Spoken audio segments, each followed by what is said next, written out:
নমস্কাৰ সকলোকে মই নতুন মিনি ব্লগলৈ মই আপোনালোক সকলোকে স্বাগতম জনাইছোঁ। বহুত দিনৰ মূৰত নহয় জানো আজি মই আহিছোঁ কোৰ্টলৈ বুলি, কাৰণ দাদা আৰু বৌৰ আজি কোৰ্ট মেজ আছে। যিহেতু বিয়া 2022 চনতে হৈ গ'ল, কোৰ্ট মেজ আজি আছিলে। তো উইটনেছ হিচাপে মই দেউতা আৰু ভাইটি আহিছোঁ। কোৰ্টৰ ভিতৰত মই আজিলৈকে সোমাই পোৱা নাছিলোঁ, আজি সোমালোঁ। ফাইনেলি মেৰেজ চাৰ্টিফিকেটো পালে দাদাহঁতে, আৰু এতিয়া আমি কেণ্টিনতে চাহ পকৰি আৰু মিঠাই খাই পেলানি ঘৰলৈ বুলি যাবলৈ ওলালোঁ। মোৰ আকৌ নতুন ঘড়ী এটা মানে অকণমান কটাবলৈ আছিলে, সেইটো কাৰণে দোকানলৈ আহিলোঁ। আমাৰ এখেতো পাই গ'ল, সি অলপ দেখা দিবলৈ আহিলে মোক।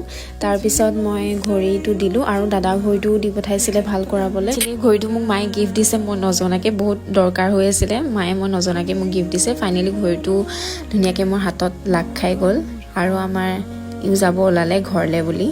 তাৰপিছত মই ভাইটি এতিয়া ঘৰলৈ যাম। ৰাস্তাতে কিবা এটা কিনি ল'ম, বিকজ মোৰ পেটত একদম চুহা দৌৰি আছে, ভোক লাগিছে বহুত। কিন্তু ঘৰত ভাত নাখাওঁগৈ, যিহেতু এতিয়া ৰাস্তাত ফাষ্ট ফুডৰ গোন্ধ পাই সেয়াই খাবলৈ মন গৈছে। তো ফ্ৰাইড ৰাইচ লৈ ল'লোঁ। মই প্ৰায় বঙালপুখুৰী এইখনৰ পৰাই খাওঁ, আৰু আছে এখন পেগু ফাষ্ট ফুড, বহুত ভাল পায় তাত, আপোনালোকেও খাব পাৰে। তাৰ পৰাও মই লওঁ, ভাইটিয়ে আমি দুয়োটাই তাৰ পৰাই খাওঁ প্ৰায়ভাগ। তাৰপিছত আমাৰ ধুনীয়া ৰাস্তাটো বনাই আছে, দেখিছেনে, ক্লাব ৰোডৰ।